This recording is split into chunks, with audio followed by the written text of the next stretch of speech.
So, you've decided to learn Arabic. That's fantastic.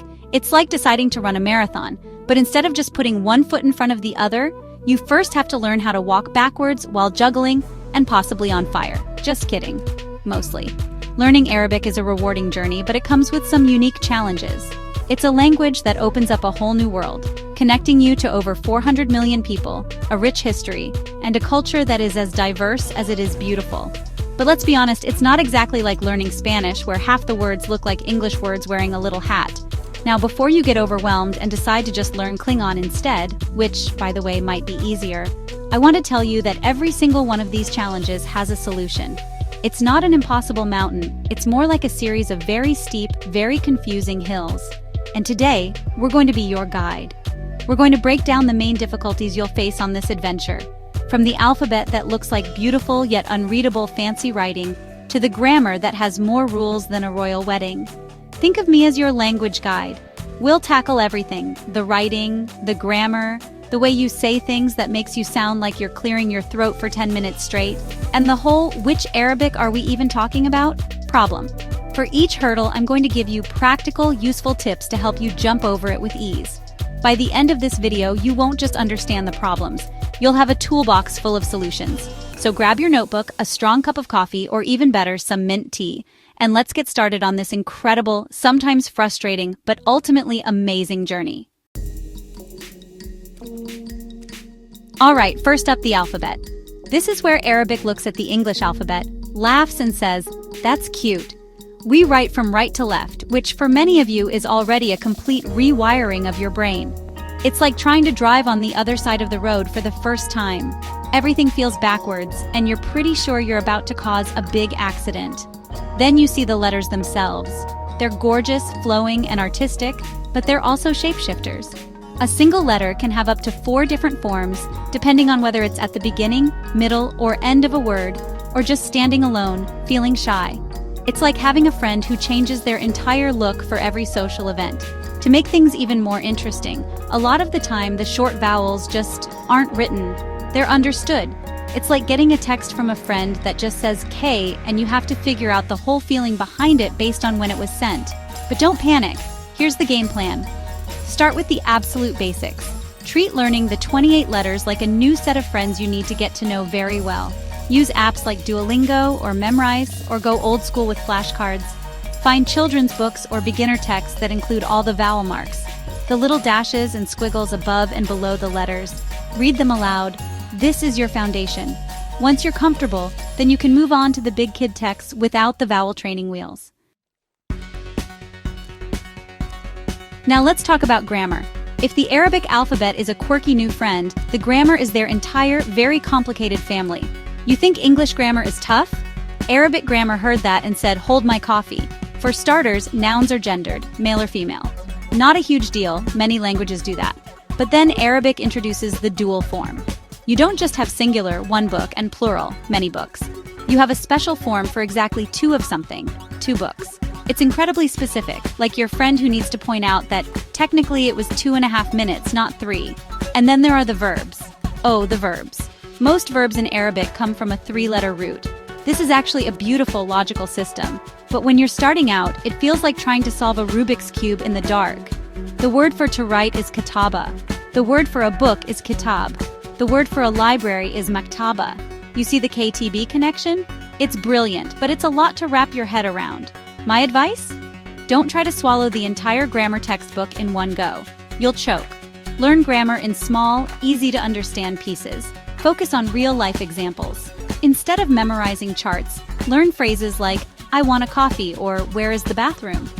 Organized resources are your best friend here, but always, always connect the rules to how people actually speak.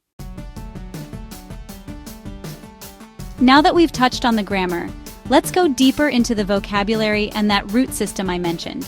This is a double-edged sword. On one hand, it's an incredibly smart and logical way to build a language.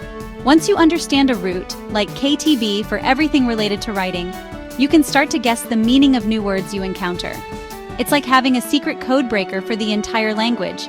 You see those 3 letters in a word and your brain goes, "Aha, this has something to do with writing." It's a powerful tool for growing your vocabulary very quickly once you get the hang of it. But on the other hand, when you're a beginner, it can be incredibly confusing. You learn the word for dog, kalb, and then you learn the word for heart, kalb. They sound almost identical to someone who isn't a native speaker, but that first letter is the difference between man's best friend and a vital organ. This is where focused, smart learning comes in. Don't just memorize random lists of words. Learn words in groups based on their roots. Create mind maps. Put the root in the center and branch out with all the related words. Writer, book, library, desk, letters. And most importantly, focus on words you'll use often first. You don't need to know the word for photosynthesis on day one. Learn the words you'll use every single day. Okay, let's move on to the sounds of Arabic. This is where, honestly, you might feel like your throat and tongue are being asked to do gymnastics they never trained for. There are sounds in Arabic that, well, simply do not exist in English. We're talking about those deep guttural sounds like ayin and gain, or the strong consonants like sad and dad. These aren't just, slightly different versions of English sounds.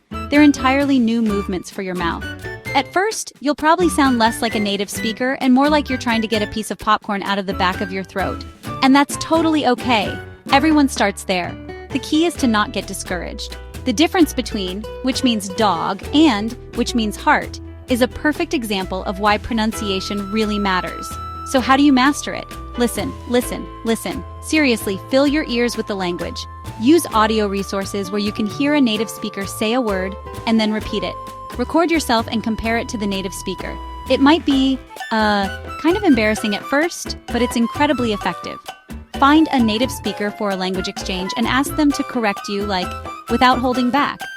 And my favorite tip: sing along to Arabic songs or try to copy the reading of the Quran. It really forces you to copy the rhythm, flow, and sounds of the language in a natural way. Okay, this next challenge is a big one. It's a concept called diglossia, which is a fancy word for a situation that can feel like a language trick. Basically, there are two main forms of Arabic existing side by side. You have Modern Standard Arabic, or MSA. This is the formal written language. It's what you'll find in books, newspapers, on the news, and in political speeches. It's the glue that holds the Arab world together, understood from Morocco to Iraq. It's important, it's official, and almost nobody speaks it in their daily life. Then you have the dialects, or this is the language of the street, the home, the kitchen, the jokes. It's how people actually talk to each other. And there isn't just one dialect, there are dozens. Egyptian Arabic is different from Levantine Arabic, like Syrian, Lebanese, Palestinian, or Jordanian, which is different from Gulf Arabic, which is different from Moroccan Arabic, also known as Darija. So what's a learner to do? My strong recommendation is to start with a foundation in MSA. It gives you the key to understanding the written language across the entire region. Then, once you have your bearings, pick a dialect that interests you. Maybe you love Egyptian movies or you plan to travel to Lebanon, and dive in. Use MSA for reading and formal understanding, and the dialect for speaking and listening. Learning a language isn't just about memorizing words and grammar rules. It's about understanding a whole new way of seeing the world. And in Arabic, culture is woven into the very fabric of the language. You can't separate them. You'll encounter sayings that make absolutely no sense when translated word for word. For example, a phrase you say to someone after they've had a haircut or a shower. A literal translation is something like blissfully, but it's really a cultural expression of goodwill. Without that context, you'd be completely lost. The language is also rich with religious references, especially from Islam, that are used by people of all faiths in everyday conversation. Phrases like God willing or praise be to God are not just for religious occasions. They are basic parts of daily speech, showing hope, thanks, and acceptance.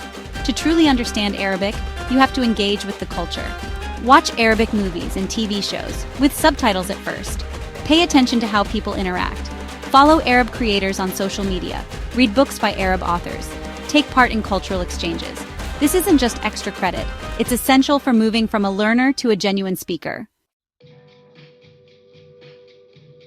Finally, we come to a challenge that every language learner faces, but it can be particularly strong for Arabic learners in non-Arabic speaking countries: a lack of exposure and practice opportunities. You can study all the flashcards and grammar books in the world, but if you don't use the language, it will never truly stick. Language is a muscle. If you don't use it, it gets weak. It's one thing to know how to change a verb in your head, and a completely different thing to use it naturally in a real conversation when you're trying to order a shawarma. But here's the good news. We live in the digital age. The world is more connected than ever. Your city might not have a strong Arabic-speaking community, but the internet does. Join online language exchange platforms like Tandem or HelloTalk to find native speakers who want to learn your language. This creates a perfect, helpful partnership for both sides. Look for online teachers on platforms like Italki for structured one-on-one practice. Find online communities or Discord groups for Arabic learners. And don't underestimate the power of just listening. Make a playlist of Arabic music. Put on an Arabic news channel or a podcast in the background while you're doing chores. Daily exposure, even if it's just listening, keeps the language alive in your mind. So there you have it, the 7 biggest hurdles on your path to mastering Arabic, and more importantly, 7 strategies to overcome them. It might seem like a lot, I know. There will be days when you feel like your brain is full, when you mix up your H sounds, or when you accidentally tell someone they have a beautiful dog instead of a beautiful heart. It happens. The most important thing to remember is that this is a marathon, not a sprint. Being consistent is key. With patience and regular exposure, you'll unlock a rich language and culture that will reward your efforts 1,000 times over. Every small step you take is a victory. Every new word you learn, every sentence you manage to form, every conversation you stumble through, that is progress. You are building connections in your brain and, more importantly, with a massive part of the human family. The goal isn't perfection overnight. It's about showing up, being curious, and embracing the beautiful, messy process of learning. It's about the joy of finally understanding the lyrics to a song you love, or being able to have a simple talk with a native speaker and seeing their face light up. Don't let the challenges scare you into silence. Let them motivate you to be a smarter, more determined learner. Keep practicing, and don't give up. Speaking fluently is within reach. Every single fluent speaker you meet was once a beginner, just like you, trying their best through the alphabet. You can do this. Thank you for watching, and as we say in Arabic when encouraging someone, let's go.